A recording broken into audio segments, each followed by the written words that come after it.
This is the continuing story of the Andrew J. Porter family. In this video documentary, we will be taking a look at the life of his youngest son, John C. Porter. We will be using records and audio interviews of the Porter family to put the pieces together. And John did leave behind plenty of deeds and court records. Our story begins in HogTown, now known as Elliottsville, Kentucky, in October 1921. What do you know about this John and the lady he lived with in Olive Hill? Your Uncle John. She was just a wildcat and all that. Uncle John got shot twice to her. He did? By her husband?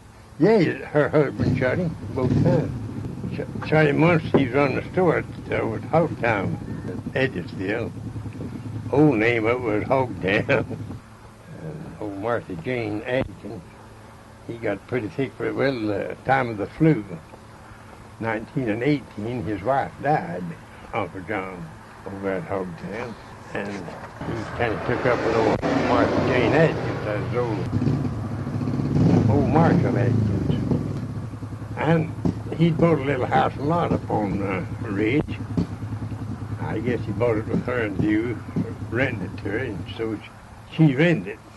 He went up one evening after he closed the store, get some sweet potatoes on his rent. Old Marshall, I reckon, was worried him coming up, so he hid behind the fodder shop with a shotgun. And Uncle John, he was talking to her, and boom, he had the post office down there, and he had his pistol and holster, big leather holster, and that caught the most of the shot, 20 foot away. Lloyd tore a hole in him, had been for that. And that he had his holster right over his chest there. It's over his, more over his heart like. Well, that's where his holster was. Boy, he went in there and got it, and he shot as long as he could hear old Marshall running. I was amazed when just a couple years ago I received a copy of this November 2nd, 1921 Olive Hill, Kentucky newspaper article. It matched almost exactly with this version of the story that Uncle Everett Porter had shared with me back in 1979. I believe this October 1921 incident should have been a wake-up call for John C. Porter. It was definitely a miracle that he was not killed when he was shot in the chest from just 20 feet away. Before we continue to see if he heeded the warning, let's look back at his life and see how he arrived at this point. John C. Porter was born in Grayson County, Virginia, the 23rd of October, 1862. He was the youngest son of Andrew J. Porter and Lucy Cornett Porter. The family lived on a 262-acre farm on Elk Creek. The house still stands at 4040 Carsonville Road in Summerfield community of Elk Creek, Grayson County, Virginia. When John was just 6 weeks old, his father was forced into the service, enlisting in Company E of the 22nd Virginia Cavalry for the Confederacy. After the war, when John was 3.5 years old, the family sold their farm in February of 1866, and they moved to Kentucky, purchasing 150 acres in 1867 on Big Caney Creek in Carter County, which would later become Elliott County in 1869. The family moved again when John was about 10 years old to Robertson County, Kentucky. John C. Porter's daughter, Florence Williams, described her dad's education in a 1980 interview. She said her dad wasn't too good of a scribe, but you couldn't fool him in arithmetic. He got his education sitting on a log. They would split a tree in two, and that's what they would sit on. Interestingly enough, the Johnson School that was located in the southern part of Robertson County at that time period fits this description of being a one-room schoolhouse with seats made of split logs. A recitation bench was placed near the teacher's desk, and water was carried from a nearby spring, and a common drinking cup served the whole school. When John was about 15, the family moved back to Carter County, Kentucky area. John lost his mother, Lucy Cornett Porter, when he was 17 years old in 1879. The 1880 census finds 18-year-old John C. living with his 59-year-old father, Andrew Porter, and 30-year-old sister, Nancy Jane, and younger sister, 15-year-old Emma. Oldest brother, 35-year-old Levi Porter, lived in the household just before them, and sister Martha Day, who was a 31-year-old widow with 4 children, lived in the next household. Their 23-year-old brother, Alex Porter, with his wife and 3 kids, were in the next household. Nancy Catron caught the eye of John C. Porter. She was also born in Virginia, Wythe County, which is the county just north of Grayson County and the same county where John's father, Andrew Porter, was born. Her family also moved to Elliott County, Kentucky, near the end of the Civil War. On the 20th of December, 1884, 22-year-old John C. Porter married 22-year-old Nancy V. Catron at their neighbor Isaac Clay's house. His brother Stephen Porter signed as surety. John and Nancy's first child, Lucy Jane DeBoard, was born the 28th of October, 1885. Second child, William Andrew Porter, was born in 1887. Rebecca Nichols came along in 1891. Fanny B. was born in 1894, but unfortunately she died at just 2 years of age. Fifth child, Mary Parker, was born in 1897. The sixth and seventh children were James Russell Porter, born in 1899, and Florence Williams, born in 1902. John was a Mason for a good part of his life. In 1891, 30-year-old John Porter joined his brothers Jim and Steve at the Stark Lodge, number 653, where Jim became a junior warden the next year. 5 years later, John switched his membership over to the new Soldier Lodge, number 708. John C. Porter became quite a wheeler and dealer in real estate. He has numerous deeds filed in Carter, Elliott, and Round counties. He was also a detailed record keeper, confirmed by the many original pages and receipts and records that he kept in his safe. I call these the John C. Porter Papers. The first deed listed is an 1888 purchase of 50 acres in Carter County from the Gooden family, and this original deed is still in the possession of the family. Probably his most well-known real estate purchase was the homestead at Jacobs, Kentucky, where he raised his family in a 2-story log cabin. He purchased the 67 acres in 1900 from Jesse Justice. John's children grew up there. Youngest daughter, Florence Williams, gives us a first-hand glimpse at the life on the farm. What all did you raise on it? Corn and beans and hay and all that. Now we'd take a sack out in the field and pick a big sack of beans. They run above on them. Oh, we dread that so bad. We walked up way up on the hill there behind the house. What used to be up there? It looked like there was a fence row and a lot of, blackberry bushes and stuff. Well, back up there was an orchard up there, a big orchard. Oh, it was? Mm-hmm. And then right around this way, there's a big cliff stuck out over that, and that's where we kept our sheep. Was that cellar behind the house? Was it there when you were there? Yeah, that's where we kept our milk. It was? And there's a little creek run right down through it. The water runs down that hill, come through it, kept the water. It never went dry. Huh. It looked like you had to go outside and go upstairs. Is that where it was? No, you didn't have to come up and went in the kitchen, but that was all tore down. They've changed that. I seen it when I was out there. I said, oh, that's not right. The kitchen was right along the side here, and right over here that we went upstairs. There was two big rooms upstairs for that house, and there was 2 big rooms downstairs and a big entry went right through there, and a big porch right along here. And we had our yard all filled in, and you know what? How we kept our yard mowed down? With a horse in there, Old Topsy. Old Topsy, is that what his name was? Mm-hmm. And you didn't have there wasn't no lawnmower. Did you have horses or mules? We had horses. Yeah. How many horses and cattle and stuff did you have? Oh, we had quite a few. Mm-hmm. Horses, cattle, and chickens? Big red, there's all kinds of chickens. Big red cows. Yeah, and you had sheep too? Yeah, we had a lot of sheep.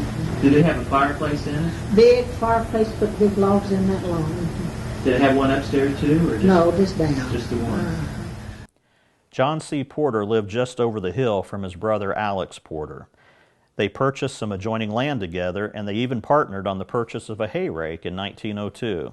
Uncle Alex' house, we lived there all the time. Me and my brother. Who, Jim? Me and Jim. Why would you go over there, just to visit? They had, Uncle Elliot married Aunt Kate, and she had a girl and a boy just our ages, and we went over the hill. We had a path over the hill to see him right over from our house, right over where he lived. It wasn't too far. And we visited, see, and we'd go to church, and then we'd go home with them one Sunday, next Sunday come home with us. John's son, Jim Porter, shared a story with my grandpa, Everett Porter, back in 1979 about his dad, Jasper Porter, and about the John Porter family living close to Alex Porter's house. Jim described how his mother was coming back across the hill after visiting Alex's house, and there was a big apple tree, so she decided to help herself. Your dad and some of them pulled a joke on my mother. He stuck a notice on the tree, something about thou shalt not steal or something like that. And, Boy, he's all done. And then, Just anything to have big and then he caught my dad and mother out to Fireview Church one Sunday. And he said, there comes Adam and Eve. Said Eve got the forbidden fruit, and Adam helped eat it too. He had a big fun out of it.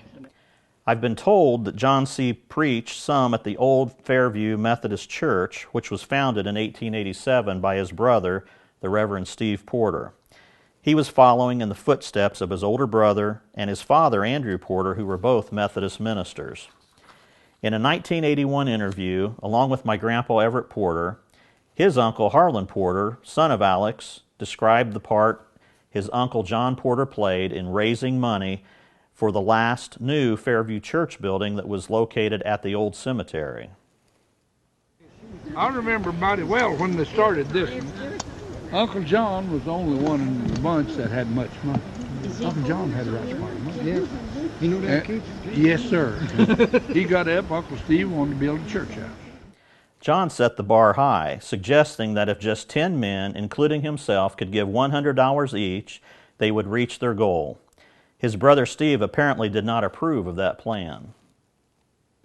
Uncle Steve jumped up and said, "Never mind, honey, we'll get the money." I was small. In May of 1906, the Olive Hill Times reported in the Elliottsville section of the newspaper that Reverend John Porter of Stark delivered an interesting sermon to a large and attentive audience here Sunday. Then again, in the August 31st, 1906 edition, in the Elliottsville section of the paper, it reported that Professor Dan Holbrook of Moorhead and Reverend John Porter of Stark delivered two interesting sermons here Sunday to a large and attentive audience. Perhaps it was the relationships he made at these church meetings in Elliottsville that would later draw him back. I suspect that John might have even taught school as he is pictured in this 1907 Rock Springs school picture with his son W.A. Porter, who was a teacher there. This is the same school that John C. and Alex Porter's kids attended. In May of 1906, tragedy struck the Porter family. John's 47-year-old brother, Jim Porter, was killed in Sandy Hook by Henry Kegley. He died instantly after being stabbed in the heart. It is said that Henry Kegley stabbed Jim Porter as he was coming at Kegley with a chair. Jim Porter left behind a large family. The trial records were destroyed in the Sandy Hook courthouse fire in 1957, but it appears that Kegley did not spend much time in jail. From several old-timers who have told the story, I think the jury must have decided that Henry Kegley killed Jim Porter in self-defense. Another tragedy occurred in the same family about 1 year later in 1907. Jim Porter's 20-year-old son, Ed Porter, was killed by Henry Skeens and John Holbrook. These two men hid out for a few days and then fled Kentucky before ever being caught and facing trial. Ed Porter had also taught school at Rock Springs School before his death. My grandpa, Everett Porter, son of Jasper, grandson of Alex, remembered as a small boy several Porter cousins came to his house on horseback after Ed Porter was killed. They wanted his dad Jasper to go with them in search of the two men who had just killed Ed Porter. Jasper refused to be a part of that. However, John C. Porter made a very unusual trip with some of his family a couple of years later. In 1909, John C. Porter, along with his 22-year-old son, W.A. Porter, his 18-year-old daughter, Rebecca Nichols, and her new husband, Bob Nichols, traveled to Leilandi, New Mexico to homestead 640 acres. If they stayed on the land for 6 months, it would be theirs. The story goes that they only lasted 3 months. Well, somebody said your dad went out to New Mexico chasing the guy that killed you, Ed Porter. No, that's not right. He didn't go out after He him? went to, my dad would always, when he'd see ad in the paper, he took papers on the farm, and we left the farm, and later on he gave it to my sister, Rebecca. That's that children that's out in Illinois. Yeah. She didn't ever want to leave there, and he said, well, I'll give it, I don't know, 300-400 acres back then. He gave it to him. And he's decided he got all these books and read them, and you know, big stories in them. And he went to Mexico and bought a place. And he was to drive up there, and my mother scared deathly she'd have to leave Kentucky. She didn't want to leave and left us children there. Well, my older ones was big enough to look after the cows and everything. And so he went out, and we got a letter and said, well, he first come. And I went to the office and rode a horse down to Jacobs, Kentucky, and I got another letter. And he said, stay at home, I'm coming home. He'd sold everything he had and was coming home. Why did he do that? He got dissatisfied, you know. And he took my sister out there, and she didn't like him. There wasn't much work or nothing. It was in New Mexico, but I don't know. He bought a farm out there. And the way he brought his money back, he was, you know, that you didn't have all this stuff like you do now. It was different. And he put it in an old suitcase he told us kids about, and tied old strings around it, and raggedy, you know. And then he put on a pair of old raggedy pants and suspenders, and brought his money back in a suitcase. He made quite a bit of money. I don't know why it is, but my dad, not because but he can make a living on a rock. I don't know how he did it. He did that. But he never threw nothing away. He kept it. He just knew how to make a living. I don't know how he did.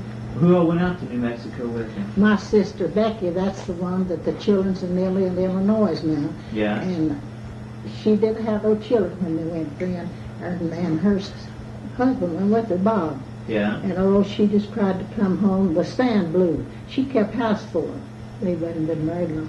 And she said she couldn't keep nothing on just Sandy. And they come back, and she was tickled to death. I remember coming in, and then my dad come back. I find it very strange that John C. Porter would leave half of his family behind and attempt a homestead in New Mexico. It's also strange that the now extinct little town of Leilandi, New Mexico, that John Porter chose to homestead in, is the very same town where Henry Kegley moved to after killing John's brother Jim Porter in 1906 in Sandy Hook, Kentucky, in self-defense. Florence, John's daughter, denied that her dad went out there in hunt of a man who had killed one of the Porters. However, Florence was only 7 years old in 1909. Leewood Mabry, a son of Irene and grandson of W.A. Porter, great-grandson of John C. Porter, told me that he spoke with his great-uncle Bob Nichols years ago about the trip to New Mexico. Leewood says that Bob told him they were on a manhunt. Dayton Porter, youngest son of W.A. Porter and grandson of John C. Porter, told me that when he was little, he remembered his older brother Roy Porter and his uncle Bob Nichols staying up late one night talking about their trip to New Mexico in 1909. After arriving there by train, they bought mules and a wagon, and they traveled several more miles. They plowed a ring around the perimeter of their property. They had a shanty built for the mule. One time, Will Porter opened the door and the mule knocked him over trying to get away from a rattlesnake. Will carried a permanent bruise from that incident. They gave up after 3 months, and as they traveled to the train station, Bob Nichols walked behind the wagon killing 2 or 3 rattlesnakes. Dayton Porter's older brother, Roy, told him, they can tell you that story all they want, but they were on a manhunt for Henry Skeens. A federal marshal would come through once per month to check on them. Dayton heard Bob Nichols say that they gave a description of Henry Skeens to the federal marshal. The marshal told them he did see a man get off the train who fit that description, but he did not know his whereabouts. Henry Skeens, we know, was living in Cook County, Texas in 1910, where he raised his family and spent the rest of his life. So the story gets a little confusing as to whether they were looking for Henry Skeens, who killed Ed Porter in 1907, or Henry Kegley, who killed Jim Porter in 1906. We have no records to prove that Henry Skeens actually lived in New Mexico after fleeing Kentucky. But we do know that Henry Kegley not only moved to Leilandi, New Mexico, and was living there in 1908 when his first wife died, he's also listed there in the 1910 census and was even postmaster of Leilandi, New Mexico from 1914 to 1917. Glenna Gearhart, the granddaughter of Reverend Steve Porter, John's brother, gives us more details about her uncle, Henry Kegley. The reason they didn't put him in jail on the way he got off, now I won't say for sure, He might have had to go to jail for a while, but when he got out, he was afraid they'd Porter get him. That's the reason he left the country. Because they said he was afraid to go out of the house. And I was told that. Now, being a child, I heard people talk that to him. Yeah. That said he was afraid to go out outside of the house at night, afraid that someone was in with boys and kill him. Huh. And that's the reason he left and went to, I believe it was New Mexico. It was one of those western states. I'd like to think that if John C. Porter was really on a manhunt, that after he got to New Mexico, maybe he had a change of heart. Maybe he even found Henry Kegley and forgave him for killing his brother in self-defense. It's easy to see how Bob Nichols might be persuaded to embark on a manhunt in search of who killed his friend Andy Porter's father or brother. This 1907 Wisconsin picture was taken shortly after Ed Porter's death. But come to find out, Henry Kegley might not have even been anywhere near Leilandi, New Mexico in 1909. His wife had died there in June of 1908. His daughter, Jessie Bigham, told me that he traveled around the country about this time. He married his second wife in Antigo, Wisconsin in March of 1910, ironically in the same county where John C. Porter's brother, Reverend Steve Porter, had moved to in 1908. By the summer of 1910, Henry Kegley was living back in Leilandi, New Mexico with his second wife. Not long after this 1913 picture was taken in front of their two-story log house in Jacobs, Kentucky, John C. Porter was ready for a change. He moved his family away from the farm life to HogTown, later named Elliottsville, Kentucky, to run a general store and post office. When did your dad start that store in Elliottsville? We left that place Yeah. and come over there, and we was out on the hillside going corn, me and Mary and Jim, and he said, well, we're going to move off the farm, and we jumped up and down hollering for the whole time. We worked so hard, and we started just in the general store and the post office. We had one side dry goods and one grocery, and then a warehouse over the side. How old would you have been when you moved over to the store? About 12. So that'd been about 1914. Mm-hmm. Then there wasn't no store there then, you know, just but after we was there a long time, somebody put up another store, Adkins put it down. Yeah. And we took eggs, people brought their eggs and the chickens, and that's what they traded. Did just you and Mary and Jim work in the store? Did she? Well, me and Jim mostly. Mary, she got married. She wasn't there very long. John C. Porter was named postmaster of Elliottsville, Kentucky, the 25th of February, 1915. John's 15-year-old son, Jim, was put in charge of making trips to Moorhead by wagon to pick up stock for their store. In October of that same year, Marshall and Martha Jane Adkins sold their 35-acre farm homestead to John C. Porter. Actually, John took a deed to the property as collateral for just a $70 debt that they owed him. They paid off this loan in 1919, so the deed became void. Strangely enough, they put the same 35 acres up for collateral again in 1920 for a $241 debt, and they also paid that off. In 1918, the influenza pandemic claimed 15 million lives worldwide and 600,000 in the U.S. Sadly, John's wife, Nancy Catherine Porter, was one of those statistics. She died on the 11th of November, 1918, and she was buried in the old Fairview Cemetery. John was now a widower with his two youngest children, Jim and Florence, still living at home, helping him with the store. In May of 1919, he deeded his two-story log house to his daughter, Rebecca Nichols. Also in 1919, John C. Porter entered into an agreement with Robert L. and Mary Parker to build a new store on their property that he would lease from them. The business was called Porter and Parker. For some reason, this partnership did not work out, and a court case was filed. Porter claims that he was to stock the store and the Parkers were to run it for at least 1 year. Porter claims that the Parkers failed to live up to their end of the contract, and he was forced to take back his stock of goods and do his own work in the store and post office. Porter claims that on the 22nd of July, 1919, the Parkers sold him the property and were supposed to make him a deed, which they have refused to do. On the 16th of May, 1920, John's daughter, Lucy Jane DeBoard, dies. The pressures of life were beginning to take their toll on John C. Porter. On the 1st of July, 1920, he is charged in Round County with public intoxication. On the 20th of December, 1920, John C. made a deed to his sons W.A. and Jim Porter for 190 acres 1 mile below HogTown, known as the Bill Parker Farm and formerly known as the Frank Butcher Farm. He sold the property for $1 and love he has for his sons. The deed was legally recorded in 1928 after John C. Porter had passed away. On the 7th of January, 1921, John's daughter Florence married Bill Williams.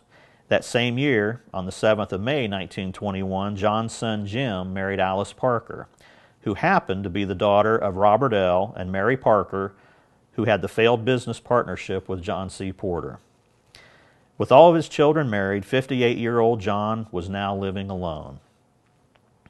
About this time, or perhaps earlier, 39-year-old Martha Jane Adkins started spending a lot more time at John Porter's store.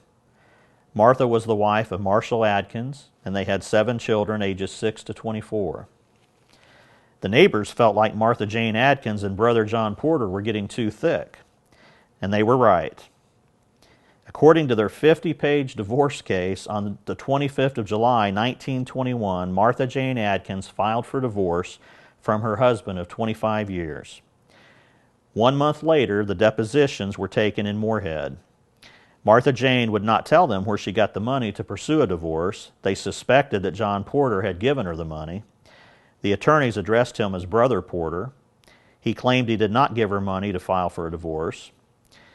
They also questioned Mr. and Mrs. Dave Parker, where Martha had been living for the past month since she had left Marshall. Neighbor George Turner told them that Marshall and Martha Jane had separated several times before this. On the way home after the depositions, John C. and Martha Jane were in the wagon with the Parkers. They apparently stopped at Marshall's house to pick something up, and Marshall and his son Ollie met them at the road. Marshall had a pistol in his hand. Marshall later claimed that the mainspring in the pistol was broken, so he meant no harm to anyone.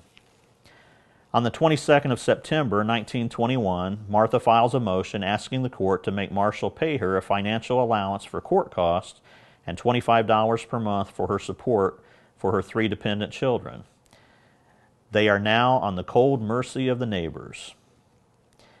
On the 26th of September, 1921, John C. Porter sells a house to Dr. Sweatman for the purpose of him renting the house to Martha Jane. Martha moves into the house. October of 1921, Marshall Adkins had reached his breaking point.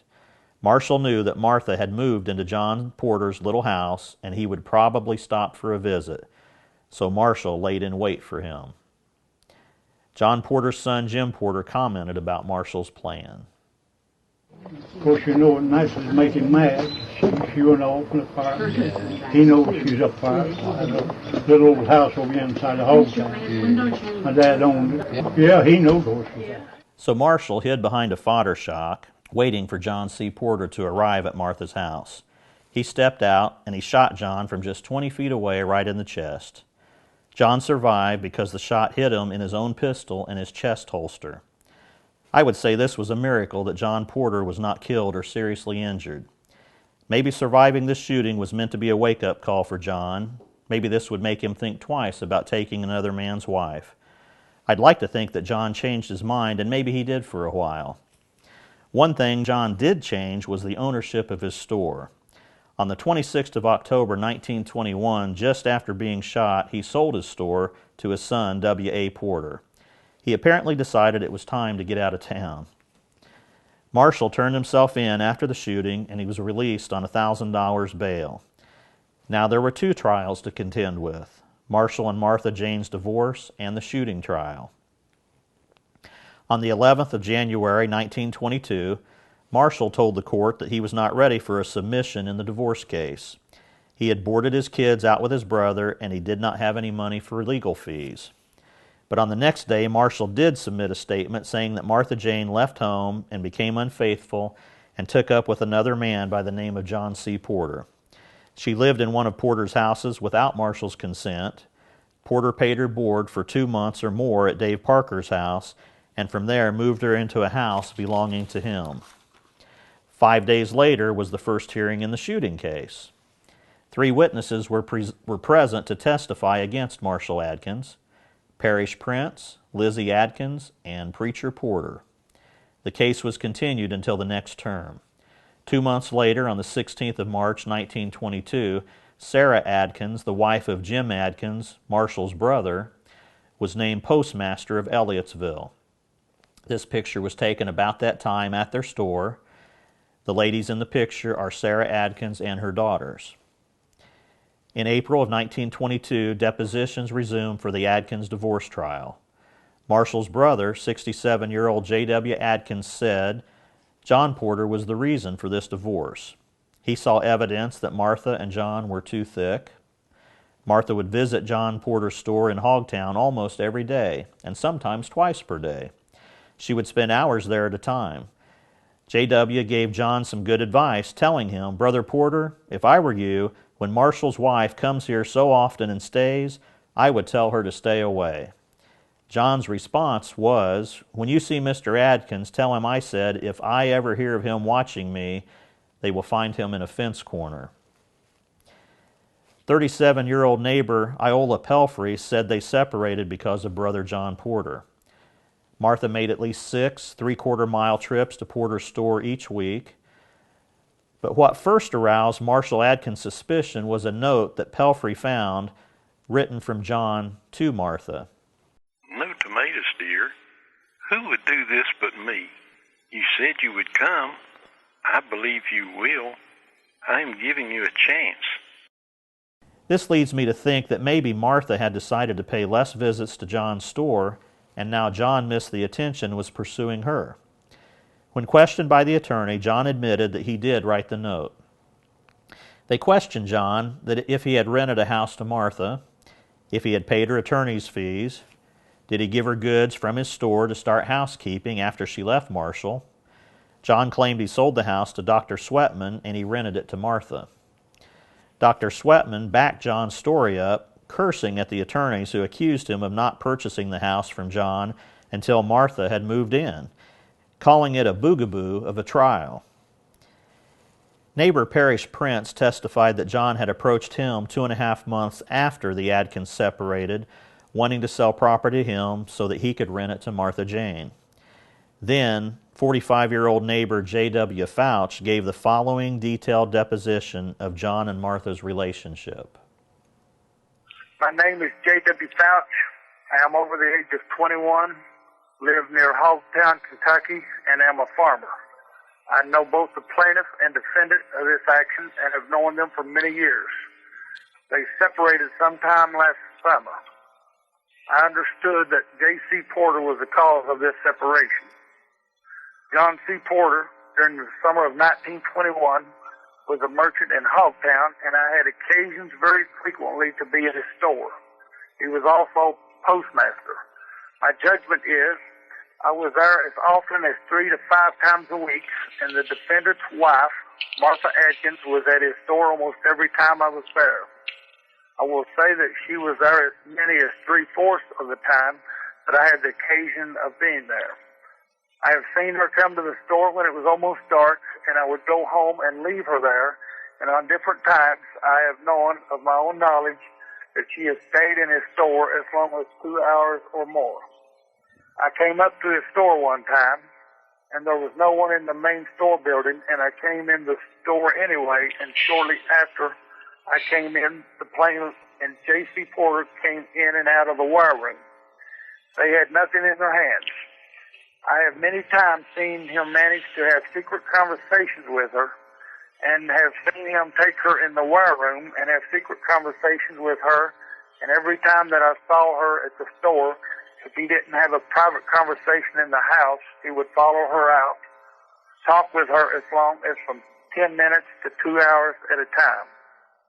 This wire room that I have testified about is a side room that is used for store feed and hardware, and it is impossible to see into this room from any part of the front of the building.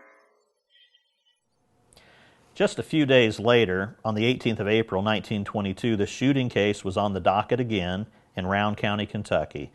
14 witnesses arrived for the prosecution: J.C. Porter, John Fouch, William Wagner, T.J. Prince, Mrs. Parish Prince, Clella Adkins, Mabel Adkins, Lizzie Adkins, Andy Williams, Cynthia Parker, Dave Parker, Claude Reynolds, Sam Lambert, and Dr. Sweatman. And 7 for the defense of Marshall Adkins: I.E. Pelfrey, M.J. Fouch, W.A. Williams, J.W. Adkins, M.F. Sweatman, George Bruce, and Claude Turner. The case was continued again. Not long after this, the Adkins divorce case must have been finalized, because on the 22nd of April, 1922, John C. Porter and Martha Adkins left town together, and on the 7th of June, 1922, they applied for a marriage license in Memphis, Tennessee. Strangely enough, there is no return to prove that they actually did get married. 3 months later, on the 14th of September, 1922, the shooting case meets again with 12 witnesses against Marshall Adkins and 6 for his defense. John C. Porter was not present, and the case was again continued. At the next term, in January of 1923, John Porter was present, but the case was again continued. And less than 2 weeks later, Marshall Adkins was summoned to appear in Round County on charges of being drunk. The shooting case was continued 2 more times until finally, on the 12th of September 1923, a jury of 12 men found Marshall Adkins not guilty. The court records are incomplete, but I have to assume that the jury must have felt Marshall had the right to try to prevent John Porter from taking his wife. In 1924, John Porter bought some houses on Henderson Branch in Olive Hill, Kentucky. Sometime after that, John's nephew, Bob Porter, the son of Levi Porter, paid a visit to his Uncle John Porter and Martha Jane. The story was relayed to me back in 1980 by Bob's son, Don Porter. Dad was back from Wisconsin, He was going around all, and then John, he owned some houses and lots in Olive Hill. Yeah. Dad went downstayed all night with John, and Dad said while I was there, some of Martha Jane's kids was sick, and they sent John down to Olive Hill to doctor, to the drugstore to get some medicine. Dad said he never thought nothing about it. Had 2 or 3 big grown men there, and he stayed there and never thought nothing about it. John come back and was talking that night. Said John said to him, said, Bob, said, I told Martha Jane she'd take care of me and wait on me till I passed away. I deed her house and lot. I think that'd be fair, don't you, Bob? Dad said, yeah, I do. And I think if she does that, she should have all that was left. And so John spoke up and said, oh, no, that'd be too much. And went on. Dad went back to Wisconsin. He got jealous of Dad. He did. And wrote Dad a letter. And Alan Porter, Bird Porter's boy, was there, and Dad was so bad writing he couldn't read it. He handed it to Alan. Alan asked Alan if he could read it. And my mother said Alan, he'd read the letter, and he'd look at Dad, and he'd look at her. Dad said, can you read it? Yeah. Well, Dad said, read it. Finally, he read it. Said, my God, Bob, why did you put Martha Jane up to while I was downtown? Said, she's far worse since she was here than before. Said, God pity her if you meant no harm. Said, Martha says she likes you.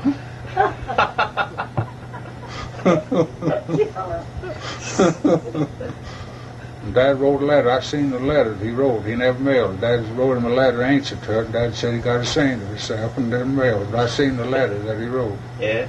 He got jealous of Dad, because I reckon, I don't know what she's told him, after Dad left, But he got jealous because Dad told him, said, I reckon Dad all think he could figure out, because he said, yeah, if she takes care of it, I think she should have all that was left. John spoke up and said, oh no, that'd be too much. On the 24th of August, 1924, John did deed 1 house and lot on Henderson Branch in Olive Hill to his wife, Martha Porter, for the sum of $1 and love and affection. It's for the sole purpose of care and protection of both parties concerned, that they each may have a home in peace and satisfaction wherein to dwell for the period of their natural lives. John also wrote into the deed that if he dies first, Martha becomes full owner of the property. If Martha dies first, John would pay her heirs half the value of the property, and he would keep the property. On the 17th of December, 1924, Marshall Adkins married Bertie Moore in Round County, Kentucky. On the 8th of September, 1924, John gives his daughter, Mary Parker, $800 toward purchasing a house in Farmers, Kentucky. And on the 11th of May, 1925, John gives his daughter, Florence Williams, $800. On the 25th of September, 1925, Martha Jane filed for divorce from John C. Porter. She claims they've been separated for 3.5 weeks, and she wants John to pay $300 in alimony and all of her attorney's fees. 4 days later, John and Martha reached an agreement. He will pay her $50 cash and $15 a month until she receives another $50. She also gets to keep a dresser, a rug, a rocker, a bedstand, and a sewing machine. The same day, on the 29th of September, 1925, Marshall Adkins and his second wife, Bertie Moore, have a baby, and they name her Margaret. Probably somewhere about this time, John decided to go pick up his wife, Martha, who was staying back in HogTown, during their separation. Back in 1979, when my grandpa, Everett Porter, took me to visit Jim Porter, John's youngest son, he relayed this story to Jim for the first time. This is the story that has intrigued me for years and made me want to learn more. Unfortunately, for the sake of the audio, my grandmother and Jim's wife were also on the front porch carrying on their own conversation at the same time as Everett and Jim Porter. He stayed all night with us one night, and one Saturday night. And on Sunday morning, he wanted me. We don't do much. Seems like everything goes down, and we don't get much done. My grandpa, Everett Porter's uncle Everett, shares some of the story as it was told to him by his brother Jasper Porter. His wife died in 1918 during that flu, and he took old Marshall Adkins' woman, Uncle John did. I think it was about his last son.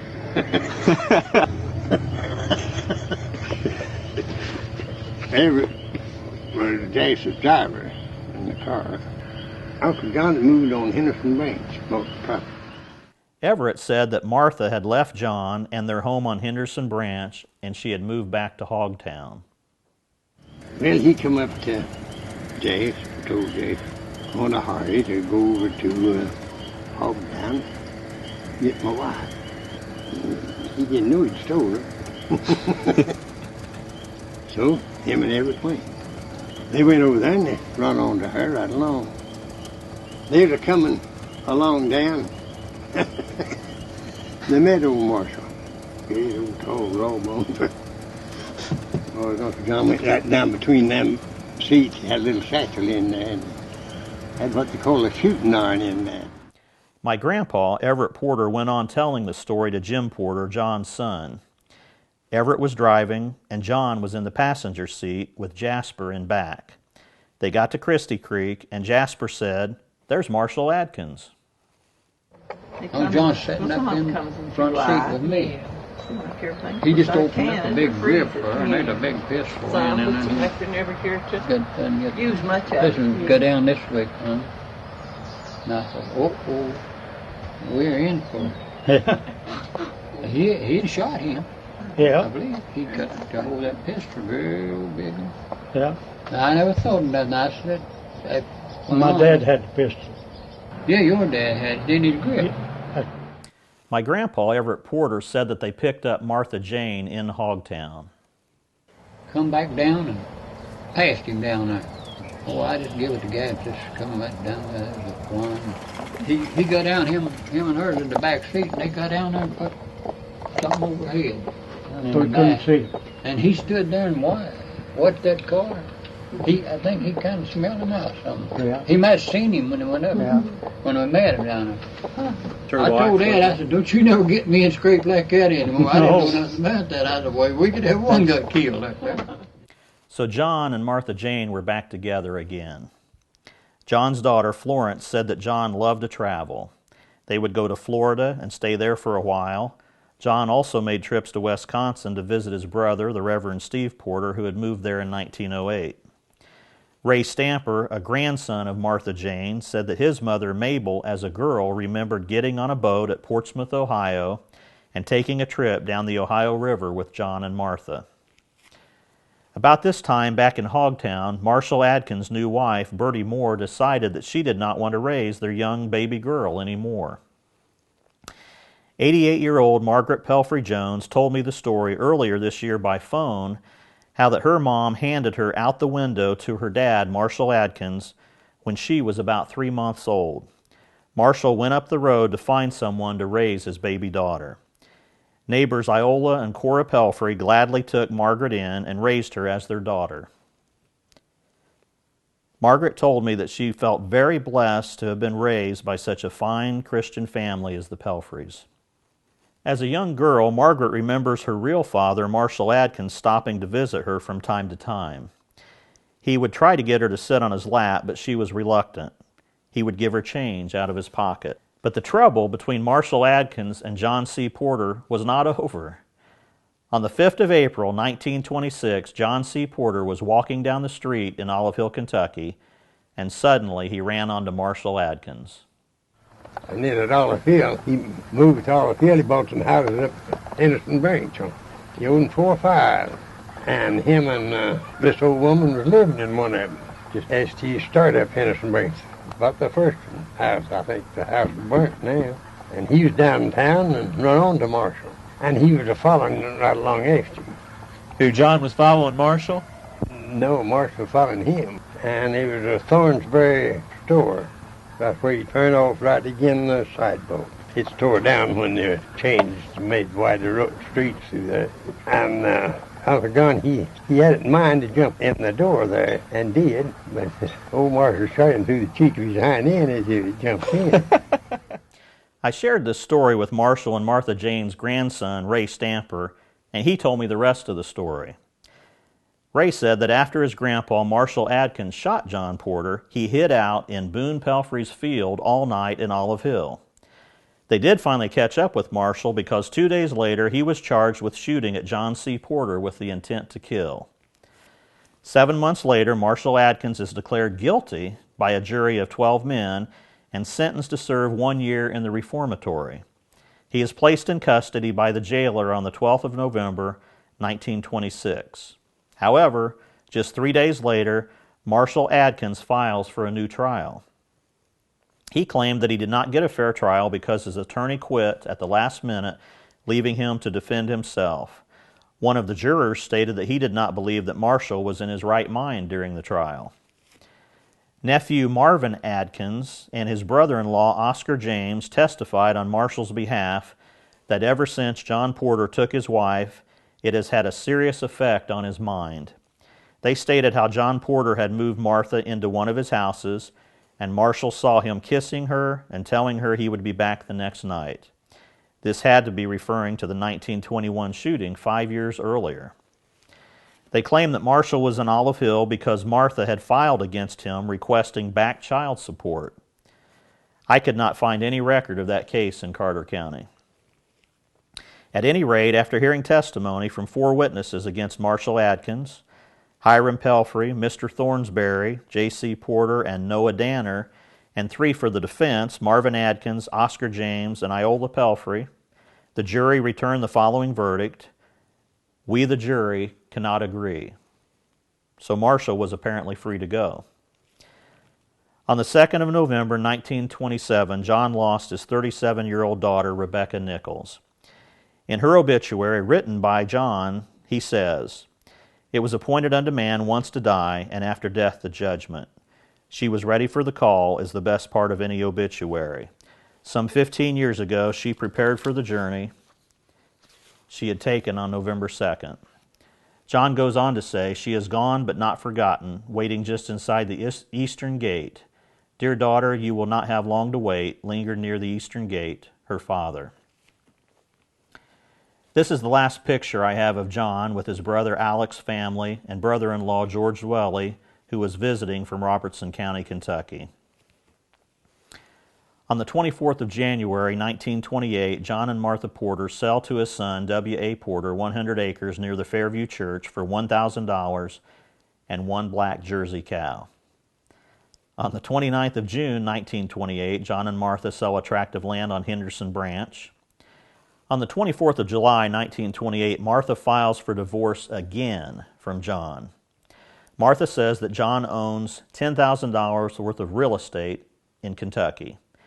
She says he's attempting to sell or transfer real estate to deprive her of her legal rights. She is requesting an order of attachment to his property and a garnishment at People's Bank. She wants $5,000 alimony for half of his property. John C. Porter responds and says they already settled alimony in their 1925 agreement, and it's been paid. On the 14th of August, 1928, John responds. He says he's an old man and he's unable to work and pay the defendant any money, but he will prepare a home for her and live elsewhere until this action is settled. On the 16th of August, 1928, Martha's 14-year-old son, Lester, gave his testimony. He says that he and his 16-year-old sister, Mabel Adkins, live in a 4-room house with John and Martha. John is stingy with the kids, and he's abusive to their mother. The same day, Mabel testified, and she said John would abuse and threaten their mother, and he was stingy with her. Mabel claimed that she saw a notice that he had put in the paper stating that he would not pay for anything Martha might try to buy on credit at any local store. She said, "I'm afraid for Mother to stay with Mr. Porter." 4 days later, John C. Porter was taken seriously ill at his home with bladder disease, and he was rushed to Baptist General Hospital in Ashland, Kentucky. 5 days later, on the 25th of August, 1928, 65-year-old John C. Porter died. His body was taken to the old home place at Jacobs, Kentucky, and then he was buried in the old Fairview Cemetery next to his first wife, Nancy Catherine Porter. His obituary says that he leaves a wife and 4 children, 2 daughters, Mary Parker of Farmers, Kentucky, and Florence Williams of Willersburg, Ohio, 2 sons, W.A. Porter of Jacobs and J.R. Porter of Elliottsville. A strange occurrence was that just 2 weeks earlier, his brother, Alex Porter, died in the same hospital of the same disease. John's heirs wasted no time fighting for their father's estate. On the same day that John died, his children signed a statement wanting W.A. Porter to be the administrator of their father's estate. This would begin a 3-year battle with Martha Jane Adkins Porter over John's estate. John's children never believed that their father and Martha Jane were legally married. Just a week after John died, his oldest son, W.A. Porter, wrote a letter to Memphis, Tennessee, to the court clerk asking for proof of marriage between John C. Porter and Martha Jane Adkins. 3 days later, the clerk responded and said they did apply for a marriage license on the 7th of June, 1922, but they never came back to fill out the return to prove that they had gotten married. This question of were they ever legally married would haunt his children for years. Everett Porter, the son of Alex, once told me that John Porter performed his own wedding ceremony with Martha Jane. John Porter listed Martha Porter on several deeds as his wife, and in one of Martha and John's divorce records, Martha would claim that they were married in 3 different places at 3 different times. Martha was first named the administratrix of John's estate, but on the 20th of August, 1929, W.A. Porter filed suit against her, and 10 days later she resigned, and W.A. took over as the administrator. On the 5th of December, 1930, the heirs of John C. Porter sold a piece of property in Olive Hill to Martha Jane Adkins that had 3 houses on it. This property was next to a piece of property that she already owned. In lieu of the said Martha J. Porter's dower interest, receipt whereof is hereby acknowledged. This statement tells me that they felt like Martha had proof at that time that her and John were legally married. However, the next year there is a strange contradiction. On the 25th of May, 1931, W.A. Porter files an affidavit of descent with the court listing John C. Porter's heirs, and he makes the statement that John was married at the time of his death. But less than 2 weeks later, he files a new affidavit of descent, and this time he states that his father, John C. Porter, was single at the time of his death. I'm not sure what new information he had found that made him change his mind about the marital status of his father. Marshall Adkins died in 1942 in Ohio and is buried in HogTown, Elliottsville. John Porter's son, Jim, said that Marshall was married at least 4 times. Martha Jane died in 1945, and she's buried next to Marshall in Elliottsville, Kentucky. Even though there were at least 4 incidents between John Porter and Marshall Adkins that involved guns, John's son Jim, who lived in Elliottsville most of his life, harbored no ill will toward Marshall Adkins. No, Marshall Adkins wasn't a mean man at all. Me and him plowed this hillside right over here once. My dad rented it from me when I was a boy after we moved to HogTown. As John's son Jim told my grandpa Everett on that visit back in 1979, he said, "My dad made a bad mistake, Everett." After my mother died, he just went off, and the fact about it, he lost his good sense. He didn't have no reason. You could talk to him, and he wouldn't. Even Uncle Eddie come and talk to him. It was awful. Could preach like he could talk. He was good. But he just got out and got in worse all the time. I don't know whether he even got to drinking. I tried to get him away from HogTown, but he wouldn't do it. He wouldn't get away. Told him I'd go someplace else. He wouldn't listen to nobody. Me and Will neither one. I believe that mistake has defined his legacy. In my opinion, getting shot by Marshall Adkins in 1921 was John's wake-up call. I have often wondered, what if John had heeded that wake-up call and made a change? How different the last 7 years of his life could have been. And not only for him, but for his family and the Adkins family. What an example of how the choices we make also affect other people's lives. What can we learn from John C. Porter's story? What choices are we making that not only affect us, but those around us? Have we heeded our wake-up call? In 1884, 22-year-old John C. Porter wrote a song titled "An Orphan Alone." This original paper was discovered along with the John C. Porter papers that he kept in his iron safe. A similar version of this song has been recorded at least twice in more recent years. We've taken the liberty to add our music to his lyrics. When you hear my mournful story, all my friends are dead and gone. I'm cast out among the strangers, a poor orphan left alone. And don't you see them clouds are rising? Don't you see them rolling on? I'm cast out among the strangers, a poor orphan left alone. I'm coming home.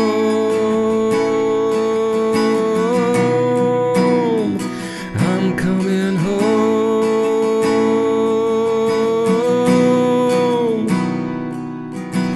Brothers, I have none nor sisters. I'm left alone to roam. I've nobody to care for me, a poor orphan left alone. Mother told me when they're dying, when her breath was almost gone, dearest daughter, you will soon be a poor orphan left alone. I'm coming home. I'm coming home. Well, I'm coming home.